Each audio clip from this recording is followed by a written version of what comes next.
읽기 전에 한번 옆에 계신 분과 인사하겠습니다. 하나님 나라가 이미 우리 가운데 임하였습니다. 하나님 나라가 정말 그렇게 믿으시나요?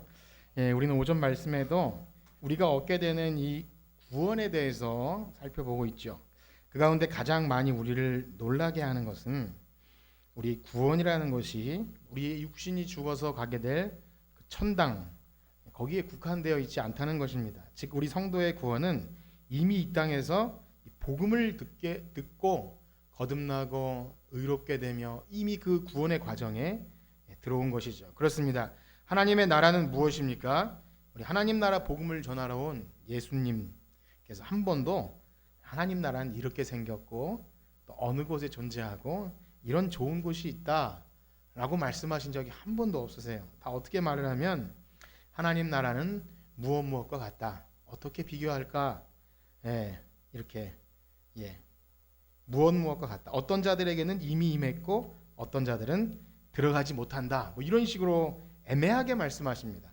그런데요, 그것이 애매한 것이 아닙니다. 왜냐하면 우리가 기대했던 그것이 아니기에 애매하게 들릴 뿐이지 구원과 하나님 나라에 대한 우리의 선입견이 이미 천당으로 고착되어 있습니다. 그런 사고의 틀에 갇혀 있을 때 전혀 예수님 말씀이 이해도 되지 않고 어쨌든 좋은 말씀 하시겠구나 덮어두고 믿으면 천국 가겠지라고 정리합니다. 그런데 사실상 우리가 생각하는 천당은요, 약간 이방 종교의 사상과 섞여 있습니다.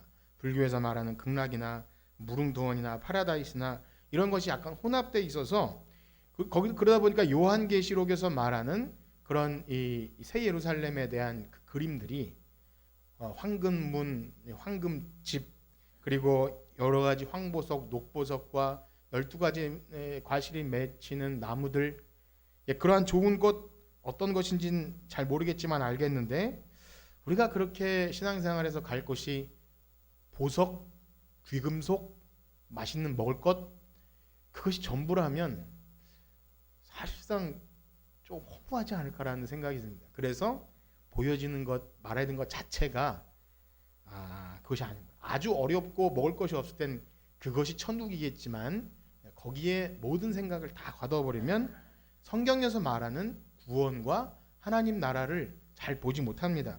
그러다 보니까 이 땅에 살아갈 때 우리가 교회로서 예수 그리스도의 몸된 교회로서 어떻게 살아야 되는지 그 실제적인 신자의 모습과는 괴리가 많이 생깁니다. 하나님 나라의 백성으로 사는 모습, 그러한 우리의 삶의 구석구석 영역에까지 연결되어 있는 이 구원이 이 관심도 사라지고 그냥 이렇게 단절되어 있다 보니까 세상에서 내가 사랑하지 못하고 용서하지 못하고 희생하지 못해도 난 믿으면 천국이야 라는 굉장히 괴물 같은 천국을 가지고 있는 거예요. 굉장히 끔찍한 사실이죠.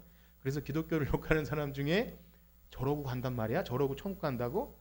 난 안 가. 막 이렇게까지 아주 되는 거죠. 물론 우리의 영혼은 우리의 육신이 생명이 끝날 때 낙원에 이르게 될 것입니다. 우리는 그 영원한 천국에 대한 소망함이 있습니다. 그러나 우리는요, 예수님께서 이 땅에 오셔서 하신 그 말씀들을 봐야 됩니다. 하나님 나라가 과연 어떤 것인지에 대해서 말씀을 통해 깨닫고 우리의 선입견을 바꾸셔야 돼요. 우리가 가지고 있는 또 여러 오랫동안 한국 사회에서 고착되어 온 잘못된 그 천당이라는 개념, 하나님 나라에 대한 사상을 말씀을 통해 배워야 됩니다. 그렇습니다. 예수님은요, 주기도문 가운데 잘 생각해 보세요. 하나님의 나라가 어떻게 한다고요? 임하옵시며, 하나님의 나라가 이 땅 가운데 임하기를 기도한다는 거예요. 하나님 나라가 어떻게 구체적으로는 잘 몰라도 저 우주 한가운데, 저 높은 우주의 어떤 땅을 말하는 것이 아니라 하나님 예수 그리스도의 통치, 그분이 왕 되신 곳, 그것이 어디든지 하나님 나라라는 여러 가지 말 중에 중요한 개념이죠. 그래서 하나님 나라가 무엇과 같은지를 수없이 말씀하셨고 하나님 나라에 합당한 사람들은 과연 어떻게 살아가는 사람인지를 보여주고 있습니다. 그러하기에 우리도 이 성경을 통해서 예수님이 말씀하신 하나님 나라, 그리고 하나님 나라를 소망하며 우리가 예수님 따르는 제자들로 살아간다고 하는데 과연 그 모습은 어떤 것인지, 우리 영혼의 소망에 닿칠 예수 그리스도께 두고 예수님을 따라가는 우리 하나님 나라에 합당한 성도들 다 되시기를 주님의 이름으로 축복합니다. 자, 우리가 오늘 읽은 본문은요, 이제 누가복음 13장의 가장 가운데 부분입니다. 그리고 누가복음 전체에서도 좀 가운데 부분이에요. 예수님의 예루살렘을 향한 그 여행, 그래서 그 말씀을 강조했죠. 예루살렘을 향한 여행이 9장에서 18장까지 이어지는데 역시 그곳에 이제 후반부로 들어갑니다. 제가 이러한 구조를 설명드리는 이유는 이 누가복음이 굉장히 정교한 틀로 기록되었어요. 그래서 누가복음 저자는 그가 살던 당시에 어떤 사상이나 의미를 잘 전달하기 위해서 무엇이 핵심인지를 말하기 위해서 그들이 사용했던 문학적인 기법을 사용했다는 것입니다. 그것을 염두에 두고 성경을 읽어야 여러 가지 비유와 또 병 고치는 사건들, 대적자들 간의 논쟁 이런 것들에서 길을 잊어버리지 않을 수 있어요. 즉 우리가 숲을 등산을 하거나 좀 잘 모르는 데 갈 때 멀리서 지도를 보고 가야 되지 않습니까? 내비게이션. 그런데 그것이 없이 그냥 그곳만 지나고 나서 보면 뭘 봤는지도 어떻게 여행했는지도 모르고 길을 잃게 됩니다. 기적 이야기나 예수님의 어떤 일들을 그냥 쭉 시간순으로 나열한 것인가? 누가복음은 더더욱 그렇지가 않아요. 누가복음은 다른 복음서와 다르게 자기 식대로 예수님의 비유와 말씀들을 이렇게 구성을 해놨다는 것입니다. 그래서 그것을 알아야 좀 곁길로 빠지지 않고 핵심에 접근할 수가 있죠. 만약 그것을 놓치고 본다면 역시 나무만 보고 숲을 보지 못하는 거죠. 물론 우리가 그것을 모른다고 해서 구원을 얻지 못하거나 아니면 죄인이 복음을 듣고 이렇게 회개하고 하나님 나라에 가는 것에 문제가 발생하는 것은 아닙니다. 단 어떤 문제가 발생하냐면 예수님께서 하나님 나라라고 말씀해 주셨는데 그것을 우리식으로 해석해서 마치 이 땅에서 우리가 부와 명예와 물질과 어떤 권력을 가지고 쟁취할 수 있는 그렇게 오해가 된다고 하는 것이죠. 그래서 오늘 읽은 이 겨자씨의 비유나 누룩의 비유도 어찌 보면 그것과는 다른데 사람들이 오해하기도 합니다. 자, 그렇다면 먼저 우리가 읽은 이 누가복음 13장 28절에서 21절 말씀이 우리 뒷부분은 다 할 수 있을지 모르겠지만 이 13장 전체에서 어떤 위치에 있는지를 조금 알려드리고자 합니다. 화면을 좀 보시면 마이크가 혹시 이렇게 좀 구석에 갇혀 있으면 이렇게 좀 떨어뜨려 주시겠어요? 울리고 있어서. 네, 됐습니다. 좀 울리고 있는데 좀 개방시켜 주세요. 구석에 껴 있지 않게. 자, 여기 그림을 보시면 잘 안 보이시겠지만 저 동그라미가 가장 노른자라고 생각하시면 됩니다. 자, 이제 이해가 되실 거예요. 이 오늘 18장 19절의 겨자씨 비유와 누룩 비유가 가운데 있어요. 자, 이렇게 생각을 해보세요. 성경의 절수가 1절부터 10절까지가 있으면 가운데 4절, 5절이 핵심이고 그 다음에 여기 6절이나 이쪽에 8절은 그 다음 층이고 그 다음에 첫 절과 마지막 절이 맨 바깥에 원이 될 것입니다. 자, 이래서 직선 구조가 아니라 동심원 구조를 가지고 있어요. 자, 그래서 첫 번째 우리가 지금 읽은 18절에서 19절 말씀은 13장의 핵심이기도 하면서 누가복음 전체의 가운데 노른자입니다. 자, 그럼 다음 물론 예수님 십자가 이야기로 가고 있지만 요 여행에 그렇다는 거죠. 자, 그 다음 층이 뭐냐면 10에서 17절 그리고 22에서 23절 어떤 내용이 있었습니까? 하나님 나라를 제대로 이해하지 못했고 예수님을 대적합니다. 예수님이 안식일에 병 고치는 자를 치유해 주니까 어디 이런 일을 여기서 안식일에 하느냐고 막 못마땅히 여기죠. 절대 예수님을 메시아로 인정하지 못하는 사람이 하나님 나라가 확장되고 있는 그 겉을 감싸고 있는 것입니다. 그러나 예수님은 그러한 자들의 위선을 책망하셨고 부끄럽게 하시면서 야, 그것은 하나님 나라가 아니야. 너희들이 생각하는 안식일 진짜 안식이 아니야. 하나님이 주셔야 안식인 거지 너희들이 안식을 지킨다고 안식이 오는 게 아니야. 그런 율법 거기서 매여 있는 것을 책망하시죠. 아마 거기서 이것을 이 말씀을 듣고 회개하고 돌아오는 사람도 있었겠지만 거의 대다수가 부끄럽게 여기면서도 우리를 수치스럽게 해. 아무리 저분이 잘났어도 말씀을 가지고 나를 부끄럽게 하면서 막 원망의 마음에 품으면서 나중엔 예수님 죽이려고 했겠죠. 자, 그리고보다 더 밖에 원이 있습니다. 그것이 이제 우리가 누가복음 13장을 출발하면서 했던 내용들인데요. 그래서 거기에 잘 글씨는 안 보이시겠지만 안 보이시죠? 이런 내용이 써 있어요. 예루살렘의 죽음과 살기로 가득 차 있는 그런 모습입니다. 그래서 정치적인 지도자 헤롯 그리고 종교 지도자들 율법학자 등등의 사람들이 힘과 권력으로 예루살렘을 지배하고 있는 거예요. 그러다 보니까 어떤 그림들이 나왔냐면 제물에 피를 섞는 일 기억나시나요? 제물에 피를 섞고 그 다음에 실로암 망대가 무너져서 사람들이 죽었는데도 저게 도대체 누구 죄 때문인가라는 그런 강팍한 마음들이 그들 속에 있었고 이제 우리가 뒷부분을 읽지 않았지만 그래서 예수님이 탄식하시면서 예루살렘아 예루살렘아 어떻게 날개 그늘로 너희를 품으려고 했는데 그렇게 악해질 수 있느냐 하면서 있는 그들이 가장 바깥 원을 감싸고 있습니다. 혹시 동그라미를 보면서 이렇게 동글동글 돌아가니까 졸리신 분이 있는 거 아시겠죠? 이렇게 막. 예, 결국 예수님은요 그런 불의한 권력자들에 의해서 불의한 재판을 받으시고 마침내 십자가에 달리는 이야기로 가게 될 거예요. 그러니까 여러분 생각해 보세요. 이 예루살렘을 향하여 계속 가면서 하나님 나라는 확장되는데 알고 보니까 굉장히 미미해요. 변화가 겨자씨나 누룩처럼 아주 한 곳에서 병자를 고쳐주는 건 신기하긴 하지만 예수님은 남루하고 겨자들로 벌레할 것 없고 그냥 하나님 나라가 확장될 것인가라는 그런 두려움에 사방으로 우겨싸임을 당해 있습니다. 그러면 이거 실패한 거 아닌가요? 하나님 나라 확장되겠습니까? 우리 생각에는 이거 망한 거예요. 그 나사렛이란 참 초라한 분이 오셔서 과연 하나님 나라 확장하는 거 맞는가? 그러나 여러분 하나님 나라는 결코 그런 것으로 방해받지 않습니다. 세상 사람들의 힘과 권력과 방해자들의 대적, 종교 지도자들이 자기 의를 위해서 똘똘 뭉쳐서 하나님 말씀을 듣지 않으려는 태도, 그런 것이 아무리 있어도 하나님 나라는 결코 멈추지 않습니다. 이것이 바로 하나님 나라의 비밀이고 택함 받은 자들만 깨닫는 신비입니다. 여러분 어떠하십니까? 하나님 나라가 확장됨을 믿습니까? 여러분 가운데 이미 이것이 시작되어져야 하고 우리의 삶이 하나님 나라와 분리되어서는 안 되는 것입니다. 자, 그래서 여러분들은 어디에 속한 분들이십니까? 예, 나약하고 연약하지만 하나님 나라 확장한 가운데 있습니까? 아니면 중간지대에 있습니까? 아니면 아예 마음이 강팍한 상태로 말씀을 무시하고 흘러 떠내려가면서 믿음과 결부시키지 못하는 그런 사람들입니까? 여러분 성경은 계속해서 이 물음을 우리에게 던집니다. 제자들이 예수님께 와서 하나님 나라에 가는 자가 왜 이렇게 적습니까? 라고 물어보는데 사실 그 말의 그 이면에는 우리는 가는데 저 사람들은 못 가겠네요. 이런 뉘앙스로 물어볼 때 예수님은 뭐라 그러죠? 먼저 된 자가 나중되고 나중된 자가 먼저 된다. 무서운 말씀을 해주세요. 계속 묻는 거예요. 나는 작고 미약하지만 하나님 나라에서 그 보이지 않는 확장하는 거기 있는지 아니면 그냥 이 땅에서 드러나는 어떤 편안하고 안락함과 그래서 내가 누려야 할 것들에 시선이 고쳐져 있는지를 성경은 계속해서 우리에게 묻습니다. 자, 이제 그러면 예수님이 말씀하시는 이 가운데 토막, 이 겨자씨와 누룩의 비유를 한번 살펴보겠는데요. 우리 이제 누가복음 13장 18절과 19절 말씀 한번 읽어보겠습니다. 누가복음 13장 18절과 19절 우리 형제님들이 한번 읽어볼까요? 시작. 그러므로 예수께서 이르시되 하나님의 나라가 무엇과 같을까? 내가 무엇으로 비교할까? 마치 사람이 자기 채소밭에 갖다 심은 겨자씨 하나를 갖더니 자라 나무가 되어 공중의 새들이 그 가지에 깃들었느니라. 점점 소리가 작아지시네요. 예, 그렇습니다. 이 겨자씨의 비유는요, 본 것처럼 18절에 그러므로로 시작합니다. 즉 앞의 내용과 이어지고 있다는 것이죠. 앞의 내용 바로 내용 뭐였습니까?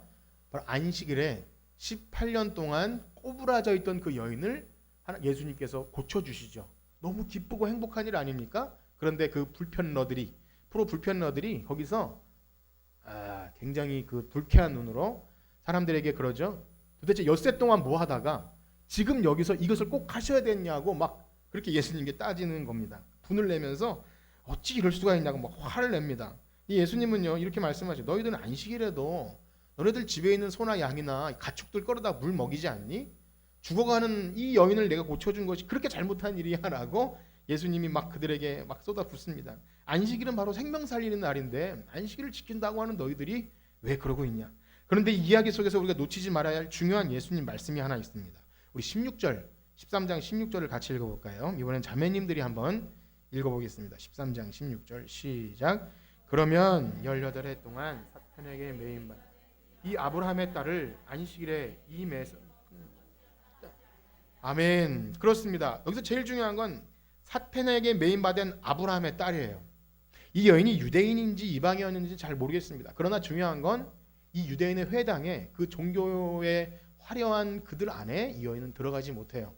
왜냐 그때 당시에 병들고 이런 사람은 굉장히 그 뭐 죄 지은 거 아니야? 아주 천민 취급 당했고 귀히 여김 받대죠. 자기네 집에 있는 가축보다 귀히 여김을 받지 못해서 그 사람이 나와도 신경도 안 쓰죠. 회당에서 우리는 은혜 받는다 하지만 약자 하나를 돌보지 못한 그런 상태였어요. 그러나 예수님은 그녀를 어떻게 규정하십니까? 이 여자가 아브라함의 딸이다. 너희들은 다 못 들어가도 이 여자는 들어갈 거야. 아무리 안식일의 율법을 철저히 지키고 율법대로 신앙생활 한들 지금 이 고통받는 여인이 아브라함의 하나님 자녀인데 너희들 이 여인은 하나님 나라에 들어갈 것이다. 그런데 우리가 이런 말씀을 들으면서 살짝 오해가 생깁니다. 이 누가복음에 그런 오해를 많이 일으키는데 하나님 나라에 들어갈 자들을 이런 약자, 특별히 거지와 나사로에서 그 거지가 들어가지 않습니까? 그 뭐 예수님을 잘 믿었는지랑 상관없이 그냥 거지만 들어가요. 그 배경을 설명 안 해주기 때문에. 그러면 이 누가복음이 이방인과 약자를 위한 복음일지라도 그래도 천국 가는 건 예수님 믿어야 가는 건 아닙니까? 라는 생각이 들잖아요. 그런데 그 교리적인 논쟁을 하고자 함이 아니라 바로 이런 거죠. 당연히 나는 구원 받을 거라고 생각하는 너희들은 못 가. 이런 말을 하고 있는 거예요. 당연히 나는 하나님의 선택된 백성이라고 생각한 그들에게 굉장히 의외의 말씀을 하시는 것이 이 누가복음의 특징입니다. 전혀 상상치도 못한 대상과 저런 거지가 저런 병든 죄인이 하나님 나라 가겠어라는 그런 시각을 봤던 그들은 못 들어간다는 거예요. 이게 얼마나 참 무서운 얘기입니까? 그래서 나중엔 먼저 된 자가 나중되고 나중된 자가 먼저 된 자 이런 말씀이 나오죠. 그러므로 이 겨자씨 비유도 바로 그러한 맥락에서 봐야 됩니다. 하나님 나라의 특징을 그대로 드러내고 있습니다. 다시 한번 18절과 19절을 읽어볼까요? 누가복음 13장 18절과 19절 다 같이 한번 읽어보겠습니다. 시작. 그러므로 예수께서 이르시되 하나님의 나라가 무엇과 같을까? 내가 무엇으로 비교할까? 마치 사람이 자기 채소밭에 갖다 심은 겨자씨 한 알 같으니 자라 나무가 되어 공중의 새들이 그 가지에 깃들었느니라. 아멘. 이 겨자씨 비유는 마태복음에도 나오고 마가복음에도 나오는데요. 이 누가복음은요 약간 뉘앙스가 다릅니다. 비교해서 분석할 시간은 좀 부족하지만 이 마태복음의 말씀 한번 읽어볼까요? 마태복음 13장 31절과 32절 같은 13장에 나오는데요. 마태복음의 느낌을 한번 보세요. 31절과 32절 시작. 이 이유를 들어 이르시되 천국은 마치 사람이 자기 밭에 심은 겨자씨 한 알 같으니 이는 모든 씨보다 작은 것이로되 자란 후에는 풀보다 커서 나무가 되매 공중의 새들이 와서 그 가지에 깃들이니라. 아멘. 여기는 무엇을 강조하죠? 이 모든 씨보다 작은 겨자씨, 작은 것을 강조합니다. 누가복음 보셔서 아시겠지만 작은 이런 얘기를 안 해요. 특별히 이건 좀 다른 얘기인데 마태복음에는 여기 천국으로 나오는 게 같은 하나님 나라입니다. 그런데 이 중국식 번역으로 천국을 그렇게 해서 하나님 나라와 천국이 다른 건가라고 생각하지만 하나님 나라가 임하였다 할 때 그 하나님 나라가 똑같은 의미인데 마태복음은 천국이라고 그렇게 어떻게 번역이 되었어요. 어쨌든 여기서 강조하는 바는 자라서 풀보다 커서 나무가 돼서 그렇게 작은 것이 폭발적인 성장을 이뤄서 커진다 이런 마음이 있는 거예요. 물론 하나님 나라 확장될 것입니다. 보잘것없는 예수님과 보잘것없는 제자들과 그들이 이렇게 불러서 모아서 엄청나게 교회를 이루고 많은 사람들을 의로대로 돌아오게 할 거예요. 그래서 초대교회 신앙의 선배들은요 이 비유를 가지고 고난을 견뎠어요. 지금은 작고 미약하지만 하나님 나라가 이 겨자처럼 으깨어져서 맛을 내고 새들을 깃들게 하는 그 하나님 나라에 대한 소망이 그들 가운데 있었습니다. 그런데 이러한 말씀이 시대가 지나면서 변질되었다고 해요. 그래서 바로 이 상황에 따라서 해석이 달라지는데 그래서 교회 역사 속에서 보면 작게 시작하지만 크게 성장하는 것을 마음속으로 둘 때 사람이 많이 모이고 건물이 커지고 세력이 형성되고 그래서 좌지우지할 수 있는 그런 힘과 권력으로 이상하게 나가죠. 세계로 뻗어나가고 막 복음 전하는 그것과 함께 식민지 개척을 하고 거기를 탈취하고 그것과 연관지어서 이렇게 커지는 거야. 다 기독교 국가를 만들어야 돼. 십자군 전쟁을 하고 그렇게 이상하게 합니다. 그래서 내 시작은 미약하으나 나중은 심히 창대하리라. 그럼 이 말씀 좋아하시죠?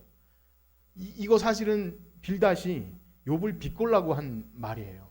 야, 네 시작은 미약하으나 크게 창대하리라. 이거 그래서 문맥을 따라 읽으면 아무데나 사용할 수 없는 그런 말이죠. 히브리서에서도 내가 복주고 복주며 번성케 하고 번성케 하고 그거 식당 가면 잘 붙어 있거든요. 히브리서. 근데 전후 문맥을 읽어보면 얼마나 책망 가운데 나온 말인지 몰라요. 너희들 흘러 떠내려간다. 그 말하다가 아브라함 얘기를 하다가 그렇게 된 거거든요. 자, 어쨌든 그러나 겨자씨의 비유의 핵심 뭡니까? 양적인 성장. 그래서 크고 대단해지는 그런 나무를 이야기하는 것이 아닙니다. 그래서 그런지 누가복음 비유는요 그러한 표현을 일부러 배제했어요. 씨앗이 엄청 작은데 나무처럼 커진다는 그런 뉘앙스가 아니라 그냥 씨예요. 그리고 그렇게 나무로 자라는데 그래서 아마 이 비유를 들었던 그들은 에이 그게 뭐야 그렇게 할 정도로 고개를 갸우뚱하는 비유입니다. 여러분 겨자씨 아십니까? 겨자씨 보셨나요? 저도 못 봐서 막 인터넷 검색해서 봤는데 좁쌀만해요. 좁쌀만한데 그래서 그 유대 사회 당시에는 더 작은 씨앗도 있잖아요. 우리가 뭐 상추 같은 거 심어보면 굉장히 작거든요. 근데 그거보단 크지만 그 당시 유대 사회에서는 겨자씨가 제일 작은 씨로 인정되던 씨였습니다. 그런데 그 겨자가 결코 나무가 되는 게 아니에요. 풀이입니다. 잡초. 그래서 제가 여러분들의 도움을 드리기 위해서 겨자나무를 좀 보여드릴게요. 겨자가 어떻게 생겼는지. 예, 요런 풀이에요. 노란 유채꽃 같이 생긴. 아시는 분은 아실 겁니다.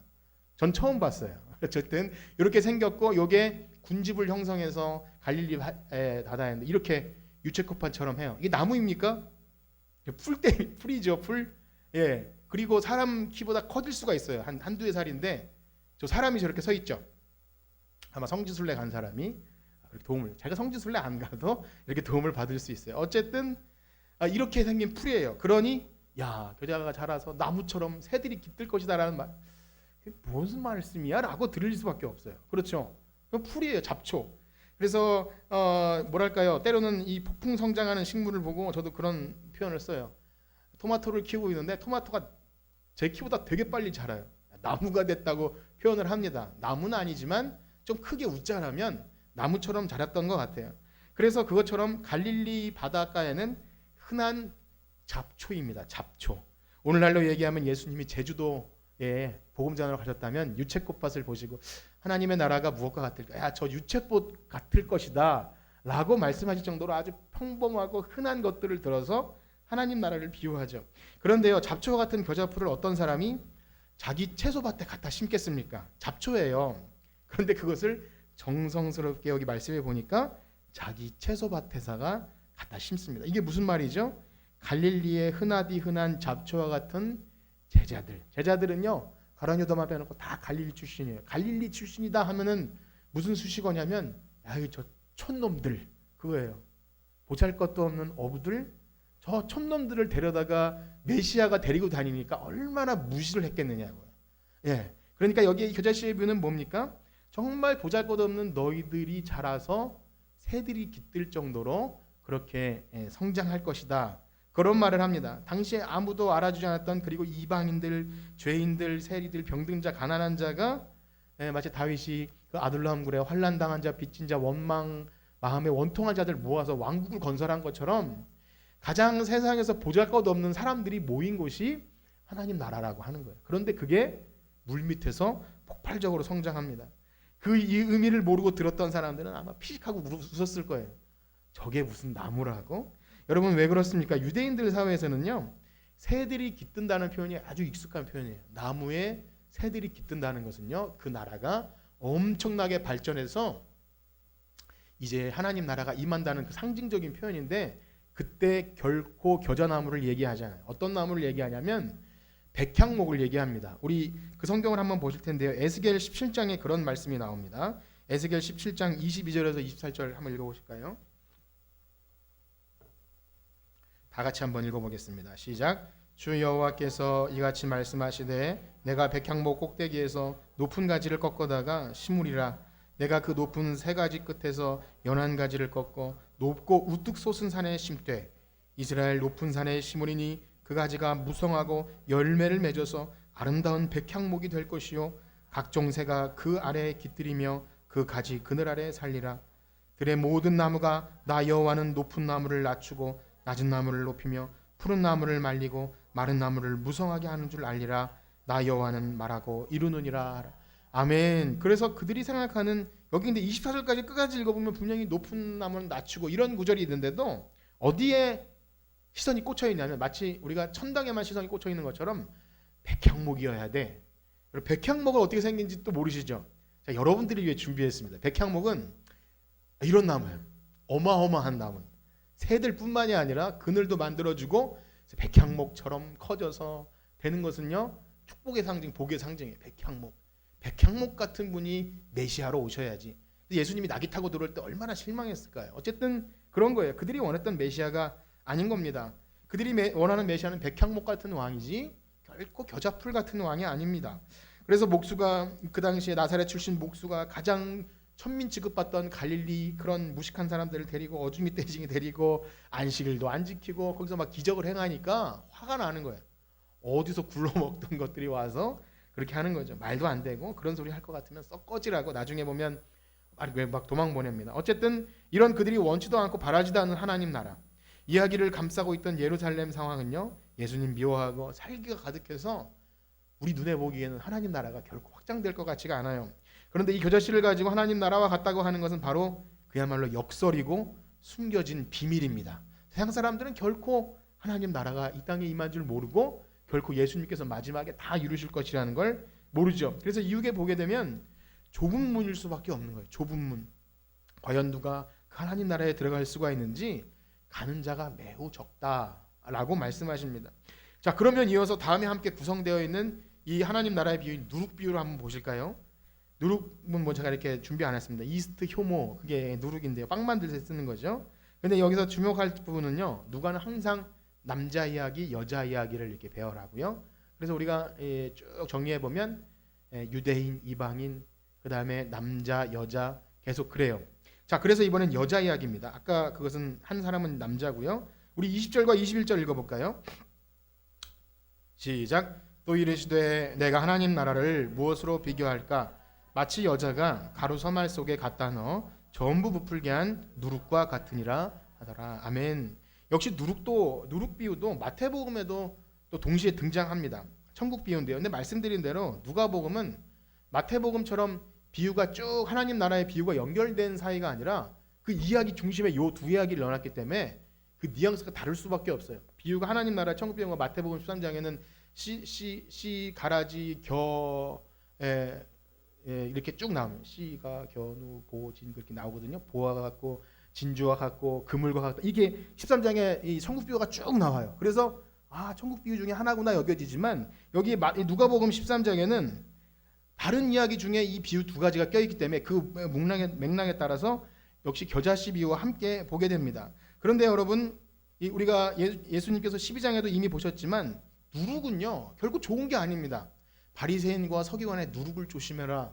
그래서 신약 성경 전반에도 이 누룩은요 죄가 온몸에 퍼지는 그것과 비교하고요. 그래서 여러분 그 출애굽게 할 때 그 떡을 무슨 떡이라 그러죠? 빵을 무교병이라 그러잖아요. 거기 누룩이 안 들어가서 무교병입니다. 부풀게 하지 않은. 부푼다는 것은 뭔가 이렇게 허황되고 그런 걸 얘기해요. 그리고 제사 지낼 때도요 들어가지 말아야 할 두 가지가 있어요. 뭔지 아십니까? 지금 얘기하고 있으니까 하나 안 들어가겠죠? 누룩이 안 들어가고 하나는 꿀이 안 들어가요. 그래서 누룩하면 좋은 게 아닙니다. 그런데 그 좋은 것도 아닌 그것을 가지고 비유. 물론 빵을 만들 때 아주 요긴한 거지만 그들이 생각하는 누룩은 죄와 부푼 것, 허황된 것 그것을 의미합니다. 그래서 오해를 불러일으킬 만합니다. 그러나 역시 이 비유의 위치가 겨자씨와 나란히 있다는 것은 사람들이 보기에 저런 누룩 같은 뭐 이런 것 가지고 그러나 생명을 살리게 하는 빵 가루 서말을 충분히 부풀게 해서 가루 서말이면 아마 150분 먹을 만치의 밀가루라고 하는데요. 그것을 다 부풀립니다. 그 누룩이 얼마나 들어가는지 모르죠. 저는 뭐 빵 만드는 레시피를 모르지만 아무튼 아주 작은 효모가 들어가지 않습니까? 그 뭐 천연 효모도 있고 뭐 발효종도 있고 막걸리도 있고 여러 가지가 있지만 아주 조그만 씨앗이 들어가도 이 가루 전체를 부풀리게 됩니다. 그리고 어떻게 되죠? 그 누룩은 사라져 버리는 거예요. 물론 거기에 녹아져 있겠지만 그냥 없어져요. 마치 한 알의 밀알이 땅에 떨어져 한 알 그대로 있으면 아무것도 아니지만 그것이 썩어서 많은 열매를 맺는 것처럼 누룩은 그 곰팡이는 거기서 많은 사람들을 먹기 위해 누룩 곰팡이처럼 부풀려주고 다시 찾을 수가 없는 거죠. 그냥 사라져 버리는 겁니다. 그게 전부입니다. 그러니 겨자씨 비유나 누룩 비유나 의미를 알고 보면 우리들이 생각하는 또 유대인들이 생각하는 하나님 나라 우리들의 교회 확장 부흥되고 성장하는 것 그리고 어떤 천국 무릉도원과는 사실 사뭇 거리가 멉니다. 이 땅에 살 때는 갈릴리 촌놈이라고 멸시받은 제자들이 예수님이 가신 그 십자가의 길을 따라가겠다고 따라가 보니 그 결국이 순교예요. 순교. 그래서 그들의 이름 없는 수고와 헌신이 초대교회 많은 사람을 살려내긴 하지만 그들은 이름도 빛도 없이 형장의 이슬로 사라집니다. 그것이 바로 십자가의 길 순교자의 삶인데 그게 하나님 나라입니다. 그것이 예수님 말씀하신 겨자씨와 누룩의 비유인 것이죠. 그러나 그 일에 또 방해자들이 있어요. 칭찬해주고 박수 쳐주지 않아요.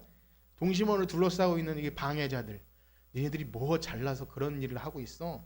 너네들만 그렇게 잘났어? 너네들 하나님 말씀 잘 알아? 이렇게 여러 가지로 방해를 합니다.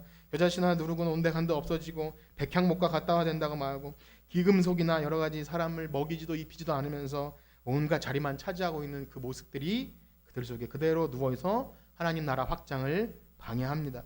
그러니 오늘날 사람들이 많이 몰리는 교회와 그래야 복 받은 것 같고 그런 얘기를 하시더라고요. 교회도 레벨이 있는데 그래도 좀 많이 모이는 교회에 가야 복이 많은 거고 하나님이 더 역사하시는 것이라고 그렇게 설명을 하려고 했는지 그렇게 하시는 분이 계셨다고 하더라고요. 교회도 레벨이 있고 그렇다. 근데 그거는 전혀 성경적이지도 않고 우리는 그것에 대해서 절대 하나님 나라 이 겨자와 누룩을 생각한다면 결코 그런 일은 없습니다. 그렇다고 교회가 성장하지 않고 작아야 한다는 말씀이 아니라 생명의 역사는 크기와 그 다음에 수와 그 다음에 보여지는 건물로 절대 일어나지 않는다는 것이죠. 오늘날 많은 사람들이 그것을 통해서 하나님의 영광을 돌린다고 말합니다. 내가 높아지고 영향력 있는 자리에 고지에 올라야 하나님께서 영광 받는다고 막 내가 그래도 이렇게 됐으니까 하나님 영광 돌리는 거라고 착각하지만 그 이면에는 내심 나도 이렇게 잘 되고 하나님도 잘 되고 누이 좋고 매보 좋고 이런 생각을 해요. 결코 그럴 수 없는 거 아닙니까? 우리의 구원과 생명이 나로부터 나오는 것이 하나도 없는데 왜 내가 거기에 숟가락을 내가 뭔가 한 것처럼 얹으려고 하는지 참 인간은 어리석습니다. 그렇습니다. 과연 하나님이 그것으로 영광 받으실까요? 오히려 하나님께 먹칠을 하는 경우가 많아요. 하나님 얼굴에 똥칠하는 경우가 너무나 많습니다. 교회의 이름으로 또 교회 직분자의 이름으로 세상에서 뭔가 하고 세력을 형성했던 것 같지만 얼마나 참 두려운 일이 많이 일어납니까? 하나님의 영광 가리운 일 많이 일어나죠. 그래서 우리도 잘 되어야 새가 깃들고 우리가 그래도 넉넉해야 새가 깃든 거 아닙니까? 그래서 그런 이미지로 연결하는지 잘 생각해 봐야 됩니다. 겨자풀과 누룩에는 잡초이고 그냥 곰팡이입니다. 잡초는 밟히는 것이고 곰팡이는 그냥 락스로 청소해낼 거예요. 물론 먹는 곰팡이는 아니지만 그런 거예요. 싫은 거예요. 빵에 곰팡이 피면 금방 먹을 수 없게 되는 그러나 으깨지고 여러분 겨자 으깨져야 맛을 내는 거 아시죠? 머스타드 있잖아요. 머스타드 맛있게 먹지만 으깨져서 맛있게 먹는 머스타드 어떻게 생긴지 저도 처음 알았어요. 그런 것이구나. 풀은 모르고 잡초인지는 몰랐지만 으깨지고 그것이 빻아져서 곱게 우리에게 맛을 주는 거예요. 그렇게 예수님은 하나님 나라를 거창하게 말씀하시지 않고 들에 핀 잡초와 여인의 집에서 가족을 위해서 만드는 빵의 그 효모와 그런 것을 가지고도 충분히 하나님 나라를 이야기하는 거예요. 귀하지 않습니까? 여러분 만약에 높은 어떤 대단한 거기에 초점이 맞춰져 있으면 우리는 맨날 실패하고 좌절하고 나는 하나님 나라는 틀렸어. 그런 사람에게 기회가 있는 거예요. 그래서 우리가 꿈꾸고 바라봐야 할 하나님 나라가 잘못된 시선 아닌지를 생각해 봐야 됩니다. 혹 여러분들이 생각했던 것과 기대가 달라서 조금 실망되시나요? 그러나 여러분 생각해 보세요. 우리가 늘 부르는 찬송 초막이나 궁궐이나 내 주 예수 모신 곳이 하나님 나라 기억하시죠? 그 찬 초막이나 궁궐이나 내 주 예수 모신 곳이 그 어디나 하늘나라. 우리가 부르면서도 초막은 싫어요. 불편한 거 싫고 그렇습니다. 하나님 그러나 사랑하는 여러분 우리의 찬송이 진심이라면 오늘 예수님의 이 대적자들과 이 죽이려고 덤비는 세력 가운데서도 묵묵히 예루살렘을 향하여 걸어가셨던 그 예수님이 그 십자가를 통해서 하나님 나라가 막 확정됐던 것처럼 우리도 예수님을 따라 그 하나님 나라를 바라보며 나가야 할 줄 믿습니다. 사랑하는 여러분 오늘 말씀에 하나님 나라가 그러하다면 복음이 그러한 것이라면 우리는 지금 어느 위치에 있습니까? 우리가 생각하는 그 수준 우리가 바라보는 하나님 나라 그것이 우리 마음속에 어떻게 그려지고 계십니까? 말씀을 통해서 그것을 발견해야 돼요. 막연한 어떤 좋은 곳 그렇게 그것도 전도할 때 처음 어린아이 초보 단계에서는 거기에 멈출 수 있지만 자꾸만 발전하셔야 됩니다. 예수님이 왜 하나님 나라를 이렇게 비유했지? 여러분 고민하시고 기도하셨어요. 그래서 낮은 대로 임하셨고 보이지 않게 역사하셨고 으깨어지고 녹아져고 사라져도 하나님 나라는 계속 퍼져나가는구나. 과연 그 복음과 하나님 나라가 이제까지 우리가 신앙생활하고 꿈꿨던 것이 맞다면 좋지만 아니라면 자꾸 수정하셔야 돼요. 우리가 열심 내고 신앙생활하고 주일 지키고 헌신하고 봉사하는 것이 그 으깨지고 밟히는 하나님 나라가 아니라면 우리는 수정해야 됩니다. 혹시 우리가 이 겨자씨의 비유를 또 작은 씨앗이 큰 나무가 되는 것 같이 이 하나님의 큰 일을 행하시고 그래서 우리 교회도 좀 크게 부흥 성장시키시고 우리 살림살이도 좀 낳게 해주시고 그 풍성하게 새가 깃들 정도로 하는 그런 은근한 기대가 있지는 않으셨습니까? 또 작은 누룩이 밀가루 부풀듯이 우리 살림도 좀 부풀어 주셨어요. 이사 갈 때 그래서 휴지, 세제, 거품 푹푹 일어나라. 그거 가는 이유가 그거 아닙니까? 살림살이 좀 잘 퍼져지라고. 우리도 그렇게 돼야지요. 뭐 이렇게 하는 기대. 그것이 죄라는 것이 아니라 하나님 나라는 그런 것이 아니라는 것이죠.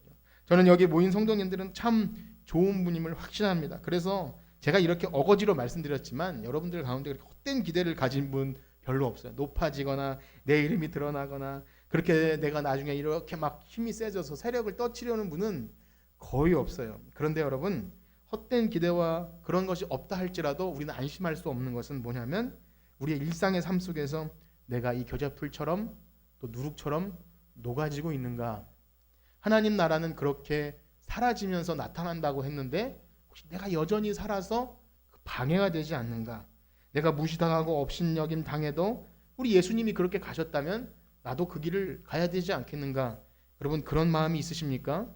네, 그런 마음이 있기를 축복합니다. 우리가 참고 인내하고 버티고 그러면 나중에 크게 갚아주실 것이라는. 그래서 천국에 가면 금멸류관, 은멸류관, 개털모자 중에서 금멸류관 탈라고 하는 게 아니라 다 상 주세요. 우리 천국 가면 다 상 받는데 진짜 상 받는 사람은 그걸 벗어서 예수님께 드려요. 내가 한 것이 아님을 알기 때문이죠. 그러나 하나님 나라는 우리가 믿음 가지고 헌신하고 봉사한 것에 대해서 높임받거나 내 이름 드러나지 않아도 다른 연약한 사람들이 열매를 받아 누려도 내가 수고하고 헌신한 열매를 애먼 사람이 받아 누려도 기쁜 거예요. 여러분, 그런 은혜가 있기를 축복합니다. 복음으로 인도되어지고 내가 수고하고 헌신한 것 때문에 어떤 사람이 혜택을 누려서 예수님 믿게 됐다면 그냥 뒤에서 그것을 기뻐하고 즐거워하는 겁니다.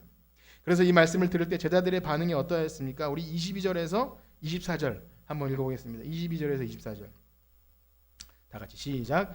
예수께서 각성 마을로 다니사 가르치시며 예루살렘으로 여행하시더니 어떤 사람이 여짜오되 주여 구원을 받는 자가 적으니까 그들에게 이르시되 좁은 문으로 내가 너희에게 이르노니 들어가기를 구하여도 못하는 자가. 아멘. 여러분, 좁은 문으로 들어가기를 힘쓰시길 축복합니다. 이 말씀은 우리가 좁은 문으로 열심히 들어가길 애써야 천국 간다는 그 말씀이 아니라 인내하고 애쓰고 노력해서 좁은 문으로 어떻게든 살찌면 안 되겠죠. 좁은 문으로 어떻게든 들어가야 성공, 그게 아니에요.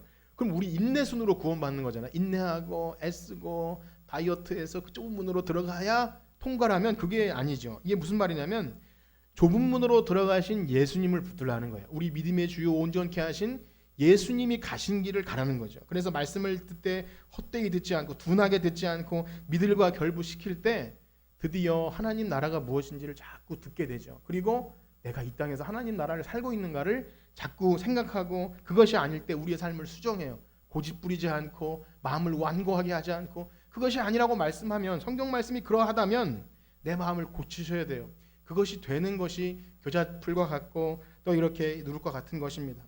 여러분, 우리가 한 주간 이제 살아가시면서 이미 시작되고 있는 이 확장되는 하나님 나라의 백성으로 사시는 여러분들 되시길 축복합니다. 그 삶은요, 우리가 높아지거나 칭찬받거나 알아주지 않아도 겨자풀처럼 또 잡초처럼 밟혀지고 그렇게 해도 새가 깃들고 복의 통로가 될 줄 믿습니다. 우리가 전혀 생각지도 않은 방법으로 우리를 통해서 하나님은 일하실 거예요. 그렇게 누룩처럼 소리 없이 세상을 변화시키고 그렇게 누룩처럼 생명의 떡을 만들어내는 그 예수님, 그 제자의 삶을 살아갈 때 한 주간도 여러분들의 삶 각자의 자리에서 소리 없이 하나님 나라를 확장시키시는 여러분들 되시기를 주님의 이름으로 축복합니다. 우리 찬양 드리고 마칠 텐데요. 주님이 홀로 가신 그 길, 좁은 문 좁은 길 나의 십자가 지고, 그거는 주님 다시 오실 때까지죠. 이 주님이 홀로 가신 그 길, 이 찬양 드리시고 우리 기도하고 마치겠습니다.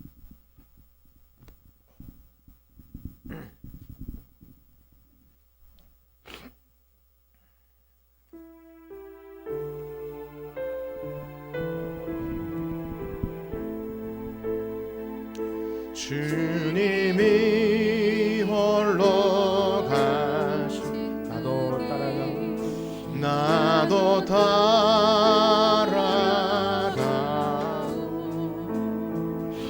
모든 들과 피를 그 길을 나도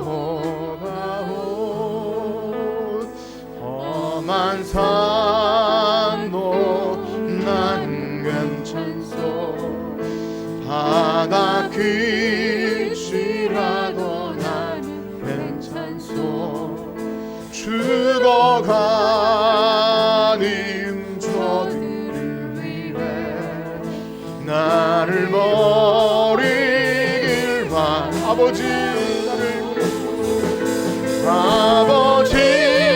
나를 보내주오. 나는 달려가겠소.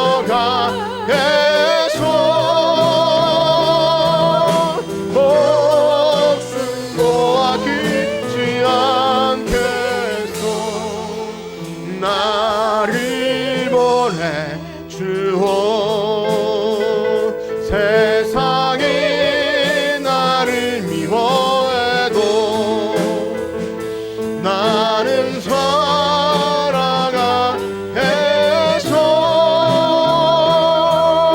세상이 구원한 십자가 나도 따라가오. 생명을 버리면서까지 나를 사랑한 주님. 그 작은 나를 받아주고 나를 사랑하오. 아멘. 우리 들으신 말씀 가지고 기도합니다. 여러분, 우리 자신은요 예수 그리스도 안에서 새롭게 발견되는 새 사람들입니다. 우리의 어떠함과 우리가 미약하고 나약한 것은 아무런 상관없이 하나님이 영원전부터 우리를 불러주셔서 하나님 나라의 확장에 사용해 주실 것입니다. 그러므로 우리의 어떠함에 좌절하거나 낙심하지 마시고, 우리가 혹 애매한 소리 듣고 혹은 부족하고 연약해도 하나님은 충분히 나를 통해서 하나님 나라 확장하실 줄을 믿고, 여러분이 사시는 각자의 삶에서 구석구석 그 하나님 나라가 나의 노가짐을 통해서 일어나게 하여 주시옵소서. 우리 그렇게 주의 이름 간절히 한번 부르짖고 기도합니다. 주여,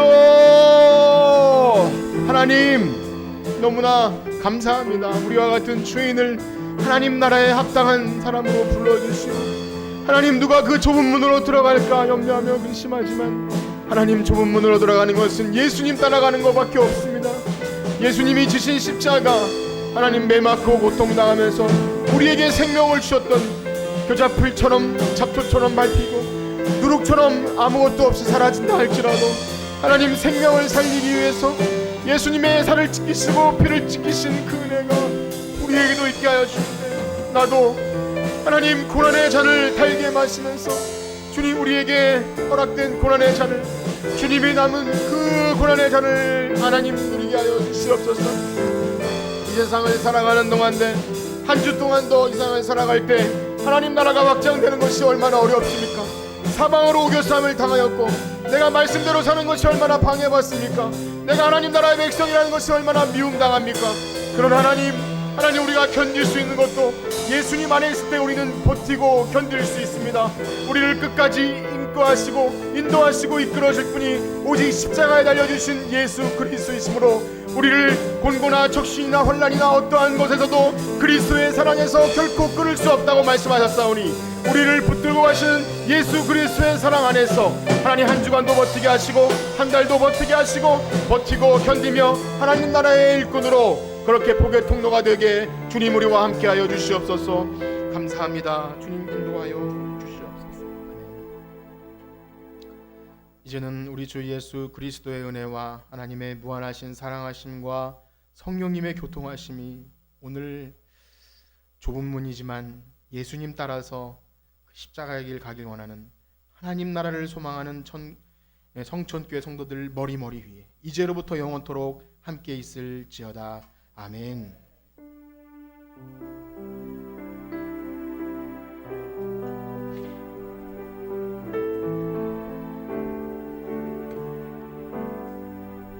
감사합니다. 우리 인사하면서 돌아가겠습니다.